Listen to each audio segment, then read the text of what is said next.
nusuk bapaknya apa kan. Ini sampai mau bakar rumah. Harapkan di Dusun Lestari ini untuk keharmonisan warga ya. Parit Baru Podcast, here we go. Halo semuanya, ketemu lagi di Parit Baru Podcast bersama saya Nashwa. Tentunya kali ini saya tidak sendirian karena hari ini kita kedatangan tamu yaitu Kepala Dusun dari Dusun Lestari, Bapak Iskandar. Tepuk tangan. Bapak, apa kabarnya? Baik, alhamdulillah. Sibuk Bapak nih. Lagi sibuk enggak Pak? Nggak, santai ya. Apa kesibukan Bapak akhir-akhir ini? Kita dari awal kan. Apa? Ya, tadi kan kita kan mau adakan masalah anak saya dulu kan. Iya. Nah, jadi saya selama ini aktivitas saya sebelum saya jadi kepala dusun, saya itu bergerak bukan developer tapi bergerak di bidang developer. Saya zaman itu anak masih kecil-kecil. Jadi saya developer itu tidak mengenal waktu. Ada dibutuhkan siang diperlukan malam-malam. Jadi saya bekerja dengan ada nama bos saya itu Pak Sunam Choi atas nama atau Sunarso. Itu atas nama perusahaannya PT Sikabuk Sukses Subur. PT apa Pak? Sikabuk Sukses Subur. Sikabuk Sukses Subur ya. Jadi di situ saya lah yang menangani sehari-hari kan. Sekian tahun, ada belasan tahun saya berjalan di bidang developer, bekerja sama dengan bank kan. Yang lama-kelamaan, ya udah saya pikir kan untuk saya beribadah terus kan agak terganggu lah kan. Jadi selang waktu sekian tahun. Sibuk. Ya, dia anak saya pun dah besar, udah rata-rata udah lepas dah itu kan. Jadi saya meninggalkan aktivitas saya sebagai developer. Jadi saya udah mengabdilah ke masyarakat atau gimana itulah kan dengan keluarga lah kan. Jadi saya kekurangan kesibukan saya kurangi. Kesibukan saya kurangi. Jadi sudah kurangi kesibukan. Jadi saya untuk fokuskan ibadah dengan masyarakat. Jadi dipercaya oleh warga untuk menjadi ketua RT. Pernah saya jadi ketua RT selama 2 tahun. Pas kapan tuh Pak? Dari tahun 2000 Belasan. 2018 pernah jadi ketua RT. Jadi dengan berjalannya waktu karena di kantor desa kita pun dekat dengan aktivitas saya di rumah, jadi saya dipanggil Pak Kades untuk membantu di desa. Jadi setelah jalan 2 tahun saya di RT, Pak Kades suruh saya lepas jadi RT, disuruhlah carikan warga yang untuk bisa ditunjuk Pak jadi RT. Gantikan Pak jadi RT gitu ya, siap silakan. Jadi kami ada pemilihan. Saya ada dalam pemilihan itu banyak yang tidak mau warga yang tidak di RT. Jadi saya ambil inisiatif pokoknya setiap jalur kita adakan perwakilan satu setiap jalur. Wajib ya Pak ya? Wajib, memang ada penekanan. Jadi biar istilah orang mau tak mau harus ada perwakilan dari setiap jalur. Setuju masyarakat, ada kita kan. Saya undang juga Pak Kadesnya, karena dalam pemilihan RT itu harus dihadir oleh perangkat desa. Perangkat desa termasuk atau staf boleh, dusun boleh, Pak Kadesnya pun boleh. Saya undang sekalian Pak Kadesnya. Saya undang Pak Kadesnya. Jadi saya undanglah warga. Dari malam itu adalah kita ada pemilihan. Jadi ada calonnya 4, terpilihlah salah satu yang RT sekarang, Pak Insinyur Sulistiono kan. Itu. Jadi dengan jalan itulah kan. Jadi oleh Pak Kades diserahkan saya untuk jadi Pak Kadus. Saya bukannya minta saya silakan, okeylah enggak apa saya kan. Dekat dengan rumah kan. Okey, saya bantu desa. Saya pernah ditawarin untuk sampai jadi Kades itu pernah saya. Kapan tuh Pak? Pas jadi RT? Bukan, sebenarnya saya Kadus. Jadi kan dengar-dengar kan mau musyawarah tidak maju. Jadi banyak warga itu udahlah Pak saja yang jadi kepala desa. Desanya, saya tidak ada ambisi untuk jadi kepala desa. Jadi pun saya tidak ada ambisi. Tapi siapa pun yang mau calon, saya akan bantu. Yang penting untuk memajukan desa kita. Jangan untuk berkepentingan pribadi kan. Saya siap bantu, silakan. Biar bagaimana saya bantu. Sampai sekarang berjalan sampai sekarang kan. Jadi siapa pun mau jadi kadesnya, saya akan bantu. Atau terpilih lagi lah pengusaha. Saya di desa, apapun saya bantu. Saya bilang kan, karena saya udah tidak banyak kesibukan lagi. Anak saya pun dah besar-besar. Dah lepas atau udah ada yang udah nikah 2 orang, dah apa kan udah untuk kebutuhan sehari-hari macam orang tu masih adalah gitu kan. Saya dengan tadi saya ngambil inisiatif saya mau fokus dengan ibadah. Jadi tahun 2023 tahun kemarin saya berniat untuk berangkat umroh. Alhamdulillah saya dapat umroh di bulan puasa, bulan Ramadan kan. Tahun lalu tu Pak. Ya, jadi saya nyambut Ramadan jadi Mekah. Jadi saya berangkat ke Madinah. Jadi saya pas nyambut orang pertama saya di Mekah, di Masjid Haram. Nah, itulah saya fokuskan ibadah lah kan. Ibadah saya selama ini kurang itu kan. Jadi saya itulah untuk kata orang untuk kita keseharian, iaitu kita percaya kepada Allah. Rezeki pandai Allah yang atur, udah ditunjuk mungkin kan. Betul Pak. Itu jadi itulah keseharian saya. Jadi keseharian saya ini kan anak-anak mungkin dah banyak yang tahu dengan saya. Saya kapan pun nak butuh dengan saya di rumah ada. Sampaikan kunci kantor desa pun saya dititipkan di rumah saya. Ketok ya Pak ya? Ya ketok je. Tanya yang dah tahu, tanya kan saya kan. Pagi buka pintu, siap. balik elok ya Pak ya. Saya buka, karena cleaning service kalau tidak ada yang jaga malam buka, saya ada kunci kantor ya, siap lah kan. Sampai itu saya pakai kunci motor itu saya sampaikan di motor kan. Jadi masyarakat pun percayakan dengan saya. Kalau misalnya ada apa-apa kan, saya tidak katakan saya bagus tidak kan. Mungkin ada yang lebih baik dari saya, tapi kan alhamdulillah mungkin masyarakat percaya dengan saya. Karena itu kan rumah saya pun dekat dengan kantor, dengan masjid. Di masjid pun saya ditunjuk oleh pengurus masjid jadi perlengkapan di masjid. Saya bukan istilah kata orang tu, tidak mengharapkan imbalan. Betul. Nah, saya kan kerja dengan untuk tulus hati. Untuk desa ya Pak ya. Untuk desa, untuk masyarakat itu segala-galanya lah kan. Memang saya banyak tantangannya di ini kan, banyak saya tidak mau dengar omongan orang, ngomong orang yang sekira yang tidak membangun, sudah saya dengarkan ya. Saya dengarkan. Hate comment tu Pak ya. Mungkin ada masukan yang bagus yang itu ini kan kita terima. Terima kan. Mana yang kurang kita respon. Tadi kan motivasi Bapak nih dalam untuk menjadi kepala dusun tadi ya, untuk memajukan desa, supaya lebih dekat lagi sama keluarga, supaya ibadahnya lebih mudah Pak Isya. Terus Pak, apa sih kalau dari dusun Lestari nih, ada sesuatu yang ikonik nggak sih Pak? Kalau kemarin dari dusun-dusun sebelumnya kan kayak dari pertaniannya, UMKM-nya. Nah kalau dusun Lestari ini ada apa? Dusun Lestari ini kan istilah itu tidak banyak lahan yang itu kan. Berarti kan rata-rata ini yang ke Dusun Lestari ini mungkin dah mereka untuk wirausaha, yang untuk pertanian itu mungkin agak tapi sih masih ada siap itu lahan-lahan orang kan. Ada kan untuk wirausaha lah banyak yang di Lestari ini kan. Kayak ya pedagang, kayak banyak lah yang rata-rata banyak pedagang lah kan. Itu kan. Jadi saya dengan Dusun Lestari ini, motivasi saya dengan masyarakat, maka sekarang ini saya bentuklah keamanan untuk Dusun Lestari ini kan. Sampai saya di keamanan di Lestari ini, saya masih utamakan sekarang itu untuk dipilnya. Untuk dipil ini kita kan setiap RT itu ada penjagaan. Jadi saya itu di keamanan itu saya suruh Pak RW-nya bikin grup khusus keamanan. Jadi kita libatkan Babin dan Babin Ketipmas. Ada apa-apa pemalam kan gitu. Dikit pun ada masalah kan laporkan.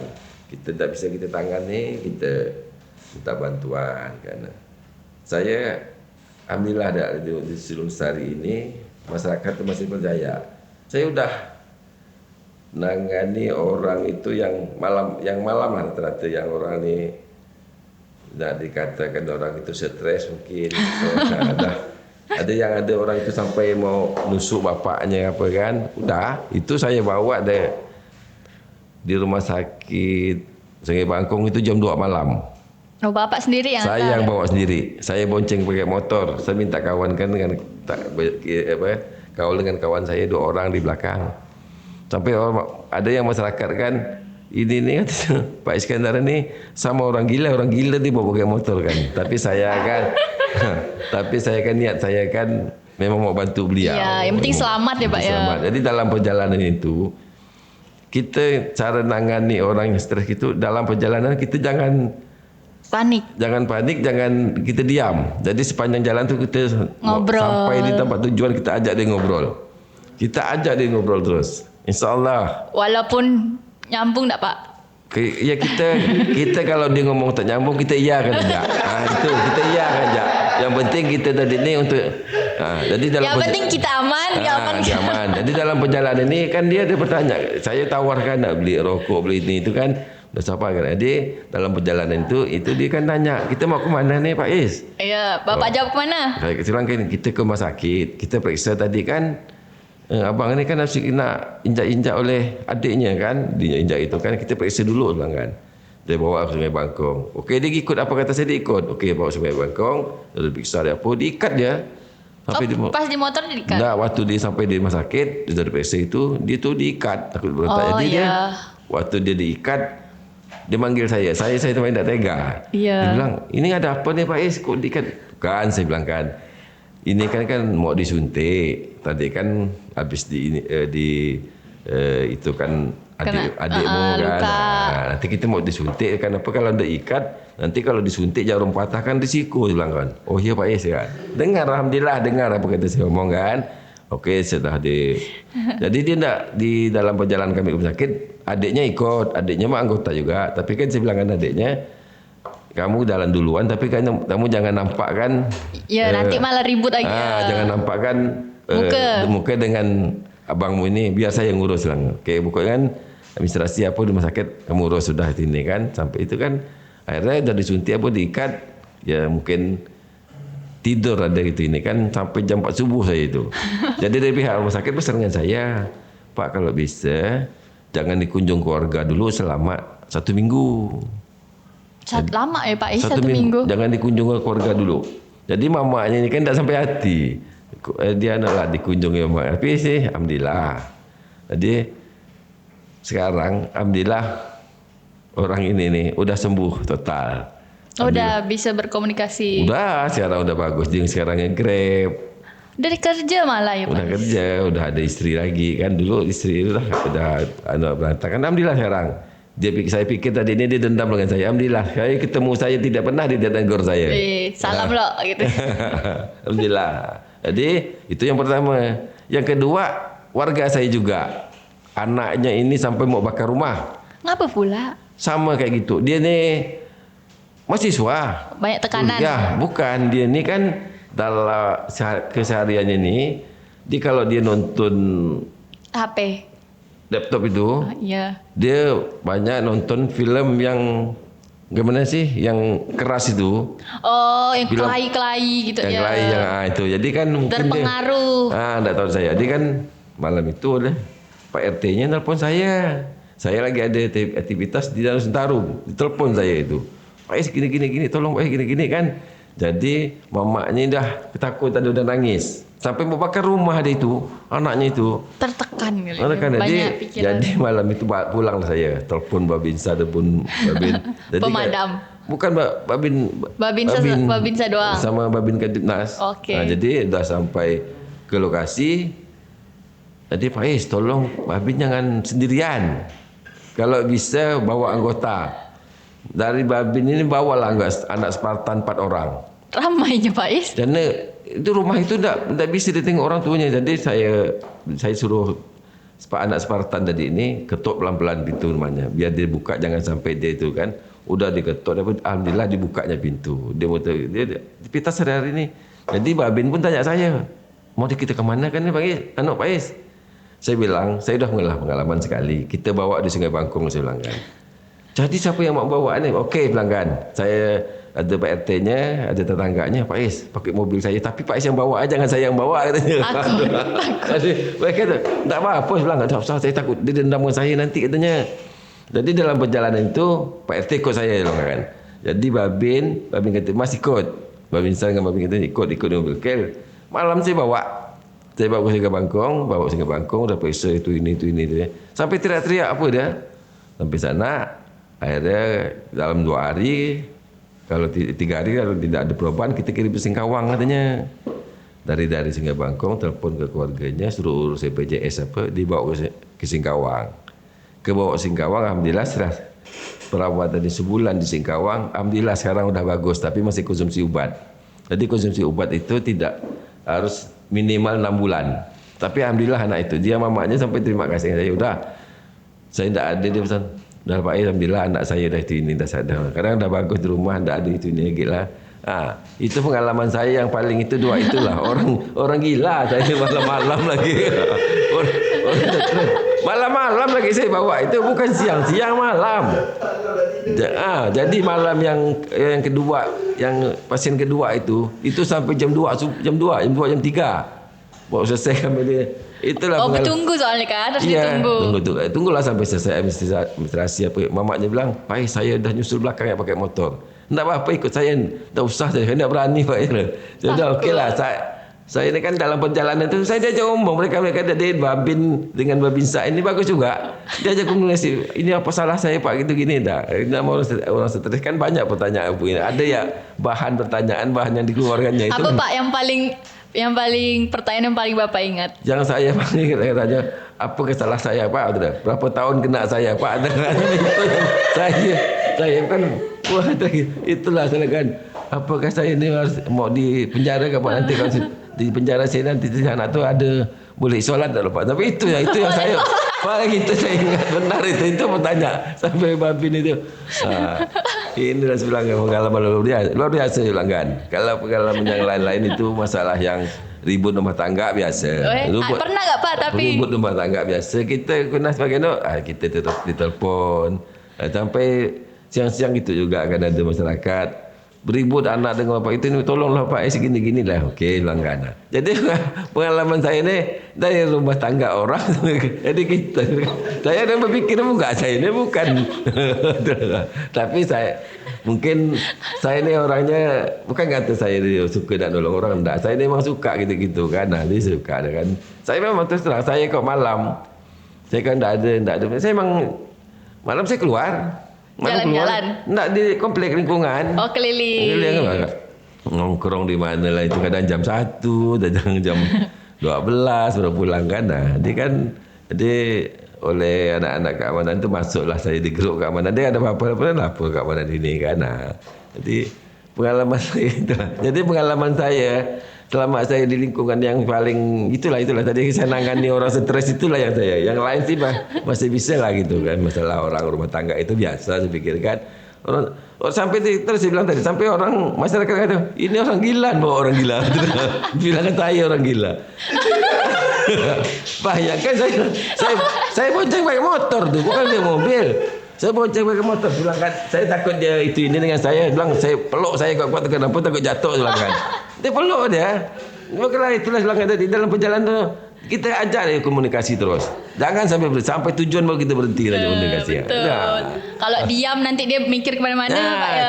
Kalau orang dia tidak banyak aktivitas mungkin dia diam tu kan. Dia kan otomatis pengaruh itunya kan timbul. Oh ini kan nanti Pak segini. Saya takut. Jadi saya tidak ada berpikir itu. Udah, yang penting kawan saya ada yang ngikut di saya belakang dari saya kan. Tapi alhamdulillah jadi 2 orang yang saya tangani itu. Kemarin pernah juga yang ketiga tapi bukan saya gantar, saya tolong agak ambulan itu sih. Okay. Dia di Pelamoyan 2. Itu ngapa gak tuh Pak? Sama stres. Tapi saya suruh ambulan, saya lihat ini orang ini tidak bagaimana dia masih aman lah tinggal. Tapi dibawa di Sungai Bangkong tetap. Saya arah ke sana dulu. Untuk orang yang stres ini, untuk tahap pemisahan awal kita masih bisa ke Sungai Bangkong. Tapi kalau Sungai Bangkong tidak, ini tidak bisa kita atasi, nanti mereka rujuk ke Singkawang. Ya. Jadi itulah masalah yang kalau masalah dengan masyarakat dengan itu kemana kata orang tu udah lumrah lah yang masa kelahi dikit-dikit. Pasti terjadi lah. Pasti terjadi. Jadi kita ngatasi masyarakat ini jangan kita ikut emosi. Kalau kita ikut emosi ya nama yang betul dah panas kita panaskan lagi kan dah jadi. Ya kita panggil kita ajak komunikasi dia kata ini gimana solusinya. Jadi kalau ditanya yang ikonik dari Dusun Lestari ini kejadian-kejadiannya lah Pak ya. Ya, kejadian banyak sekali. Mungkin karena banyak juga warganya ya Pak ya. Warganya kan. Jadi warga di Dusun Lestari ini kita katakan pendidikan mereka tu rata-rata sih bukan menengah ke bawah, menengah ke atas banyak berarti yang orang. Jadi kita untuk atasi lebih mudah kan. Untuk sini kayak kita adakan pemilih RT. Kalau di Dusun Lestari khusus untuk dipil ini sampai ke itu kita mau cari kan untuk pengganti RT agak susah. Memang agak susah. Nanti kita yang kita pada bujuk gimana kan. Jadi memang susah. Jadi ada orang untuk jadi RT itu memang kebanyakan yang enggak mau. Kebanyakan enggak mau jadi RT, tidak kayak takut ribet kali Pak ya. Itu kan. Jadi saya inisiatif dengan Dusun Lestari. Jadi setiap RT di Dusun Lestari ini memang saya semarin kan agak terlalu. Tapi saya dari awal sudah saya data mereka, kakak mereka dari awal memang kan saya diarsipkan di desa. Diarsipkan. Nanti mungkin dah kita lama ini kan lapor penduduk yang meninggalnya, penduduk pindahnya, penduduk itu kan dah kayak biasa lah itu kan. Jadi kita untuk data mereka kan. Terus Pak kalau untuk cara Bapak meningkatkan kesadaran masyarakat tentang menjaga lingkungannya atau menjaga keharmonisannya itu tuh ada cara khususnya enggak kalau dari Bapak? Saya sih tidak ada cara khusus. Saya serahkan ke RT. Cuma kita komunikasi dengan RT. Gimana bagusnya, kan? Nanti kalau bilang perlu saya untuk mau adakan rapat, ada apa silakan. Tidak ada fasilitas kita nak pakai itu rapat di rumah supaya tidak ribet. Kantor desa standby selangkan. Kapan mau dia pakai bisa selangkan. Mau malam apa bisa selangkan kita pakai. Jadi saya kan Pak Kadis sudah ngomong dengan saya juga. Kita kan bikin tempat parkir samping kan. Jadi untuk warga untuk berjual pun kita boleh kan. Ada rumah cerita warga mau adakan acara apa kita boleh kan. Nah itu kan tanpa bayaran. Yang penting kebersihan lingkungan kita jaga. Kalau untuk pertanyaan terakhir aja Pak kita nih. Apa sih Bapak ada harapan enggak untuk Dusun Lestari ke depannya gitu? Harapan Bapak? Harapan ke depan saya mengharapkan di Dusun Lestari ini untuk keharmonisan warga ya. Keharmonisan warga, selama ini kan yang dikeluh oleh warga itu keamanan. Karena sering kejadian malam itu kehilangan. Maka saya sekarang itu saya tegaskan untuk setiap RT ada jaga malam itu kan. Yang dan lain mungkin masyarakat itu kan mungkin kayak untuk di Dusun Lestari ini masyarakat kita mungkin majemuk. Jadi kan banyak beraktivitas macam-macam kan. Banyak yang kesibukan di Dusun Lestari khusus apa lagi di khusus dipil kan. Nah itu masyarakat itu dah pendidikan itu dah menengah ke atas. Mungkin mereka ini masalah yang itu ya pandai mereka diri gimana caranya. Kalau kita tekankan juga gini kan. Karena harapan kita gini tapi harapan mereka lain. Iya. Ya. Tapi ya kita bisa kita arahkan, kita kasih motivasi. Itu yang penting kita koordinasi dengan RT-nya. Yang penting RT-nya. Oke, siap atau enggak? Yang penting RT-nya kan. Nah, RT-nya dengan masyarakat sini kita suruh apa pun mereka pun siap, diajak apa pun siap, kan? Apalagi sekarang kan, apalagi di Dusun Lestari ini sekarang kan untuk pemisahan kesehatan 1 bulan sekali itu kan dari untuk bukan bukan posyandu pun ada. Iya, ada sebulan posyandu kan ada kan. Jadi bisa kesehatan. Jadi yang khusus apalagi untuk di Dusun Lestari di Komplek Pil ini sekarang tuh udah banyak bapak-bapak yang sepuh. Sepuh. Nah, ada yang sepuh kan. Ada generasi muda kan sekarang kan udah banyak yang pindah kan rata-rata kan. Contoh anak saya kan yang tua udah pindah dulu kan remaja di pilnya kan. Nah, sekarang udah pindah di kota kan. Ada aktivitas anak kan dia kan lebih itu kan. Nah, Jadi sekarang itu untuk harapan saya sih ya, yang penting keamanan di lingkungannya masing-masing gitu kan. Yang kita rawan sekarang itu masalah keamanan, tidak lain. Keamanan itu kan bagaimana keamanan ini yang termasuk yang utama lah. Nanti untuk kenyamanan masyarakat kan keamanannya kita bagus, alhamdulillah. Kenyamanan masyarakat itu kan, yang untuk yang lain-lain itu kan dengan berjalannya sendiri. Berjalan sendirian kan, mungkin dengan usaha mereka gimana. Dah keamanannya kan, yang keamanan gimana ya? Kita pun dah jaga betul-betul kan masih juga. ada je. Masih ada. Itu dah kita siapkan jaga malam pun. Jaga malam kan. Yang dia ngawasnya jaga malam, bukan yang jaga malam ngawas dia kan. Jadi Setidak ya Pak ya. Jadi kan masalah keamanan ni kadang yang penting kita kan dah usaha kita, yang penting kita adakan kerjasama. Apalagi sekarang kan saya khusus RT 1 dan RT 2, RT 5. Kami sekarang di portal semua itu. Malam di portal semua. Jadi kan RT 3 dengan 4 di portal juga. Supaya aman nih Pak ya. Dan mengurangi lah untuk orang berbuat yang kurang baik. Mungkin agak ada kendala lah kan untuk mencegah sampai jangan itu sih mungkin kan, tapi untuk mengurangi untuk dia berbuat tu kan ada kendala lah kan. Ya kan kayak susah gitu. Kan, Masuk susah. Itulah rasa saya gitu ya kan. Jadi harapan Bapak semoga masyarakatnya sama-sama bekerja sama ya Pak ya, menjaga keamanan. Terima kasih Bapak untuk waktunya. Keren-keren ceritanya juga keren-keren. Semoga bisa menginspirasi masyarakat yang nonton. Amin. Terima kasih teman-teman. Akhirnya di episode kali ini semoga bisa bermanfaat dan sampai jumpa di episode selanjutnya. Dadah.